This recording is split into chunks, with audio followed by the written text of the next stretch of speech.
Estamos a punto de abrir las páginas de la primera historia escrita y continua de la humanidad, en el libro que llamamos la Santa Biblia.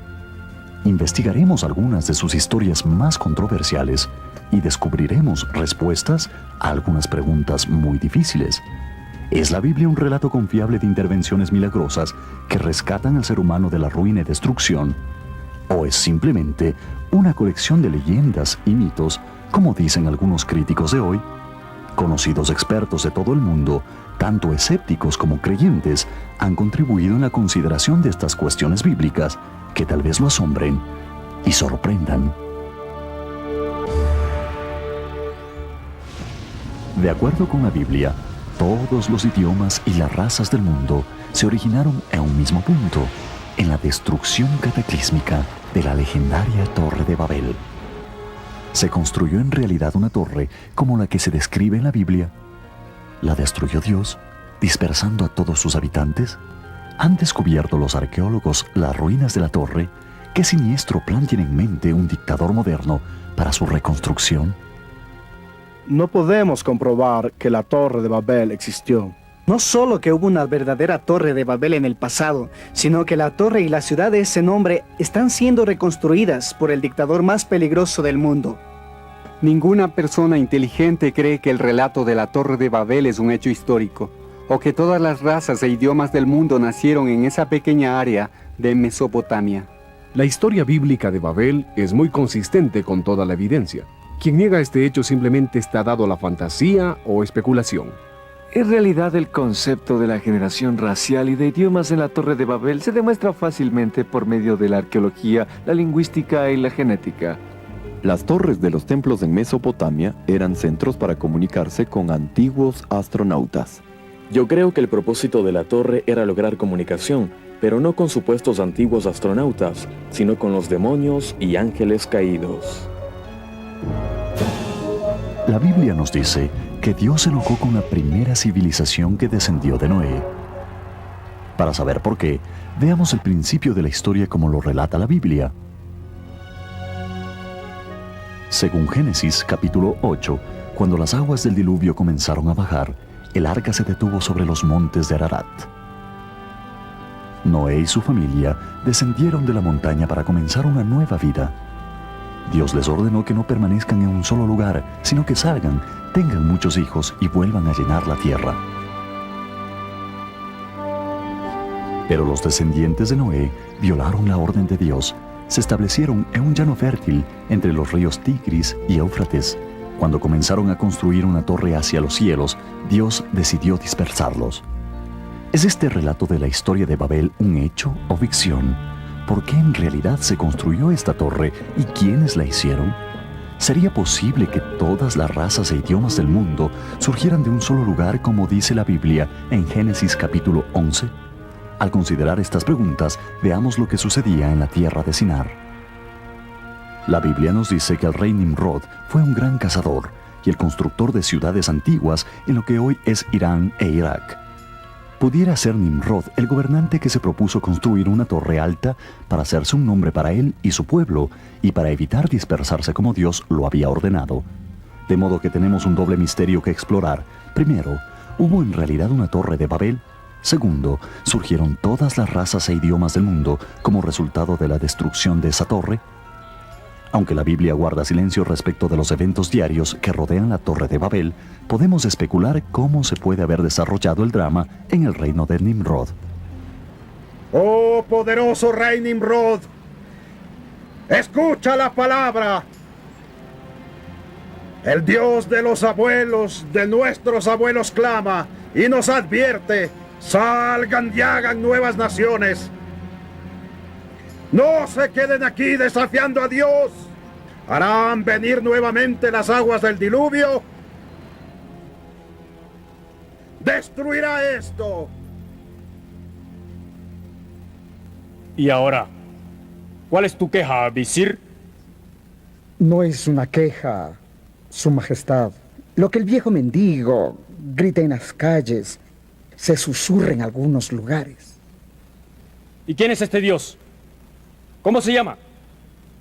¿Vamos a dejar el poder y riquezas que tenemos aquí solo por unos cuentos de viejas? ¿Quién es este Dios y qué me dice de esto? ¡Sacerdote! No conozco a ningún Dios más grande que su majestad. Son los viejos necios que dicen que él envió el gran diluvio en el tiempo de nuestros antepasados. Pues bien, no traerá ningún diluvio contra mí mi ciudad. ¿Ves esta torre? Construiremos esta torre hasta que llegue al cielo. Y ningún diluvio de agua la podrá destruir. ¿No es así, arquitecto? Con esta torre, oh gran señor, prevaleceremos contra cualquier dios. Y tú serás igual a cualquiera en los cielos. Por siglos, los escépticos desafiaron la veracidad de la Biblia sobre la Torre de Babel, porque creían que la tierra de Sinar, a la cual se refiere la Biblia, jamás había existido. Para entender esto mejor, pedimos una explicación al profesor David C. Duell, experto en estudios del Antiguo Testamento. Profesores y estudiantes de la Biblia dudaban de la ubicación y aún de la existencia de la tierra de Sinar. Sabían que Babilonia existió por los relatos de antiguos historiadores testigos oculares como Herodoto y Estrabo, quienes decían haber visto la gran ciudad, pero no tenían nada fuera de la Biblia para comprobar que el área alrededor de Babilonia alguna vez se llamó la tierra de Sinar.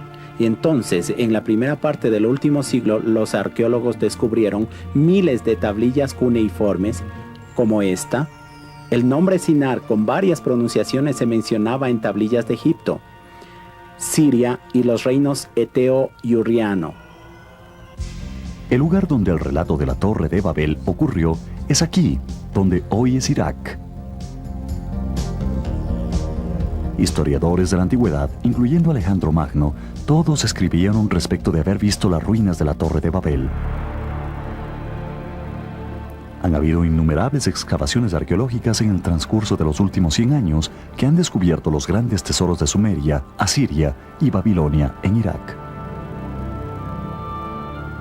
El sitio de Bir Nimrod en Borsippa ha sido favorecido por muchos arqueólogos como la Torre de Babel. El Sigurat de Ur y las ruinas de Etemenanki cerca de Babilonia son incluso más preferidos. ¿Puede ser alguno de estos sitios la posible ubicación de la Torre de Babel? La evidencia arqueológica más fuerte, combinada con el relato bíblico, favorece a la ubicación de Etemenanki, que está en el país de Irak, en la ciudad de Babilonia, 80 kilómetros al sur de Bagdad. Este lugar recientemente se mencionó en el libro de referencia de Reader's Digest como el lugar más probable para la ubicación de la Torre de Babel. Hoy en día, en la ciudad de Babilonia, se puede hallar un modelo de esta torre en el Museo de Nabucodonosor. La construcción de la torre y su grandioso diseño impuso una pesada carga sobre el pueblo y los recursos. Sin duda, el proyecto de la torre demandó más y más trabajadores y dinero.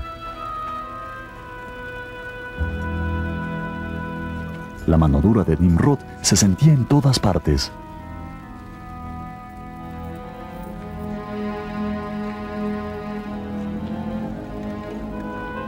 La torre debía ser más que un monumento a la vanidad humana. Fue hecha para poner a Nimrod por sobre cualquier competencia, demostrando su influencia y poder. Él esperaba crear una fama tan grande para sí mismo que ninguno se atrevía a oponérsele. Puedes ver, Majestad, que los ladrillos son más duros al hornearlos. De hecho, son más duros que los ladrillos secados al sol. ¿Y pueden estos nuevos ladrillos tuyos construir una torre tan formidable que pudiera llegar al cielo mismo? Desde esta torre, así como el sol es señor de los cielos, llegaremos a los dominios del cielo mismo. Entonces, Majestad, tú y los sacerdotes podrán hablar con los dioses.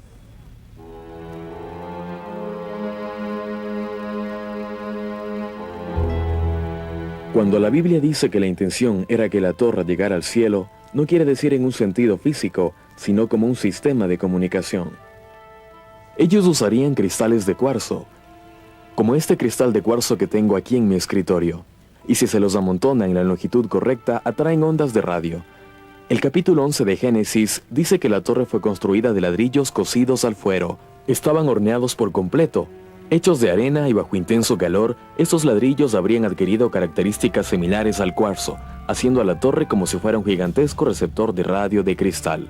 Pero esto, por sí solo, no les hubiera permitido comunicarse. La arqueología muestra que muchos sacerdotes usaban pectorales y diademas en la cabeza con cristales para comunicarse. Todas las civilizaciones antiguas entendían el poder de las gemas de cristal para comunicarse con los dioses. Los sacerdotes antiguos estarían caminando con radios portátiles como el que tengo en mi mano. Estaban tratando de sintonizarse con el mundo espiritual. En años recientes se han presentado ciertas teorías más bien exóticas para explicar el propósito de la torre. Una teoría sugiere que la torre tenía algo que ver con los supuestos astronautas antiguos, una raza de extraterrestres de otro sistema solar que colonizaron este planeta. Ahora los sumerios lograron describirlos y representarlos. Por ejemplo, en estatuillas tal como esta, que es del líder del primer grupo de astronautas que amarizó en el Golfo Pérsico. También habían seres femeninos entre ellos, por ejemplo, y se puede ver que en realidad eran pilotos que podían volar por los cielos de la tierra. Estas eran entonces las personas, a quienes la Biblia describe como los dioses antiguos en los cuales los antiguos creían. Aunque la teoría de los astronautas antiguos es interesante, involucra una lectura totalmente errada de las Escrituras. La palabra hebrea es Ben Elohim, que siempre significa ángeles, seres sobrenaturales, no astronautas o extraterrestres. Tanto el Antiguo como el Nuevo Testamentos confirman que estos ángeles caídos cohabitaron con mujeres en el planeta Tierra, las cuales dieron a luz a los Nefili, o sea, los caídos, los nacidos en la tierra. Esta fue la contaminación de la humanidad que condujo al diluvio de Noé. Todas estas ideas y teorías peregrinas surgieron al no entender la integridad de la Biblia en su totalidad, que en sí misma es un sistema integrado de mensajes de origen extraterrestre. La Biblia dice que Dios decidió que la torre no debería seguir de pie y que la gente tendría que ser forzada a separarse y dispersarse por toda la tierra.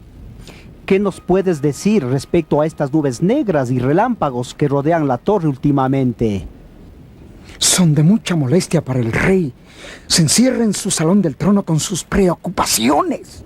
Siempre ha habido tormentas en esta época del año. No veo relación entre las tormentas y la torre.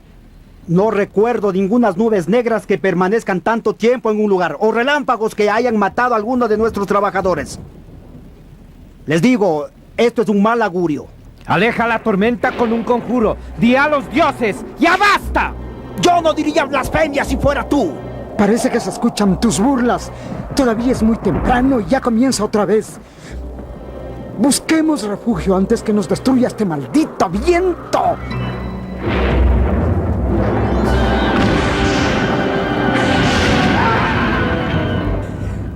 ¿Dónde está mi corte? ¿Lo ven? ¿Lo ven, necios? ¡Está sucediendo de nuevo! ¿Por qué me destruyen? No es así, majestad. Es solo el mal tiempo otra vez. ¿Acaso no son el tiempo y los dioses uno solo, sacerdote? ¿Por qué? ¿No has aplacado a los dioses con sacrificios? ¿Acaso quieres verme muerto? Majestuoso señor, yo ya ofrecí un buey y 2 corderos esta mañana en el altar. ¡No es suficiente! ¿No ves acaso cómo nos gritan? ¡Ofrenda más bueyes y corderos!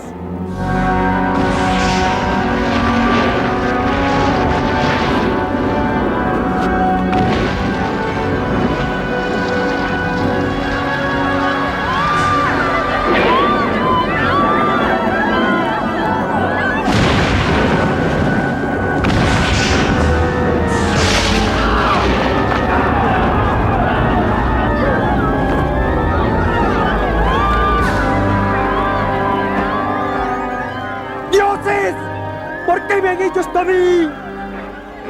¡Espíritus ingratos del cielo! ¡Malditos sean! ¡Malditos sean!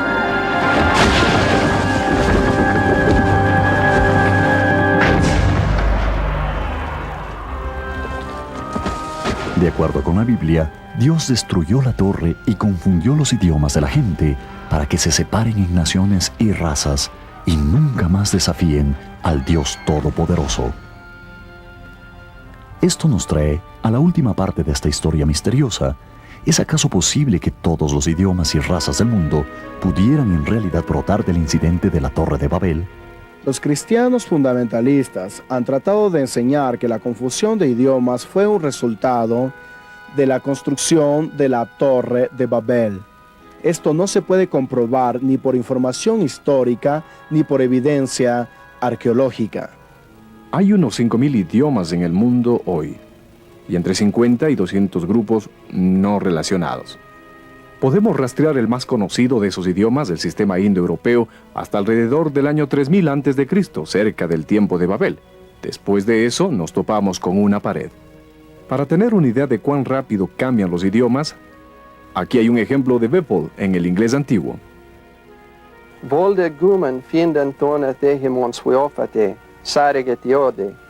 Que traducido al inglés moderno significa: quiso encontrar al hombre que le había hecho daño mientras dormía. Si el inglés pudo cambiar tanto en unos 1300 años, en aproximadamente 5000 años hay tiempo más que suficiente para que el indoeuropeo pueda dividirse en cientos de idiomas diferentes. No hay razón para suponer que hubiera tomado más tiempo para que cualquiera de los otros idiomas se dividan en sus varias denominaciones y derivados. Puedo demostrar fácilmente que es teóricamente posible que todas las razas en el mundo actual hoy se hayan desarrollado dentro de una generación después de la Torre de Babel. Esto se llama el cuadrado de Punnett. Los biólogos usan este cuadrado para predecir la distribución de información genética. Podemos producir todas las posibles combinaciones raciales, incluyendo los negros negros y los blancos blancos, posiblemente en una generación. Puede ser que Dios haya confundido idiomas selectivamente, dando a ciertos individuos el mismo idioma. Al hacer esto, hubiera podido fácilmente dirigir los pares genéticos que resultaron en las diferentes razas que poblaron varias partes del mundo. La controversia de la historia de la Torre de Babel depende de una sola pregunta. ¿Es posible que todas las razas y variados idiomas hayan venido de una sola fuente? Teóricamente, ahora parece muy probable. Es conocimiento común en la antropología que el crecimiento de la población mundial en el mundo antiguo comenzó aquí, en el cercano oriente, principalmente entre el Mar Negro y el Mar Caspio. Lo interesante de esto es que tenemos un documento en el libro de Génesis que describe este lugar como el sitio donde empezó este proceso antiguo en y alrededor de la Torre de Babel. Y claro, esto es exactamente lo que la antropología moderna conoce por medio de la evidencia. Dios confundió sus idiomas y fueron esparcidos por todo el mundo. Y uno podía ir por todo el mundo y ver la evidencia de que los antiguos del pasado reconstruyeron lo que estaban haciendo en Babel. El modelo del zigurat, que fue construido en el área de Sumeria antigua, donde se construyó la Torre de Babel, puede ser encontrado literalmente por todo el mundo. Algunas de las pirámides y zigurats son idénticas. Y se encuentran en Sudamérica, en América Central, en Camboya, Indonesia, en India. A nivel mundial hay evidencia de zigurats y torres asociadas en centros religiosos de comunicación con la dimensión espiritual. Usted ha visto y oído los argumentos sobre la Torre de Babel según se relata en el capítulo 11 de Génesis. ¿Es esta historia esencialmente verdadera o un mito? Considerando los datos científicos que apoyan el origen de las razas y sus variados idiomas, los hechos están fuertemente a favor de la Biblia. Recuerde, la tierra de Sinar, descrita en la Biblia, fue considerada un mito hasta que una seria investigación a fines del siglo XIX la descubriera, reivindicando la Biblia por completo.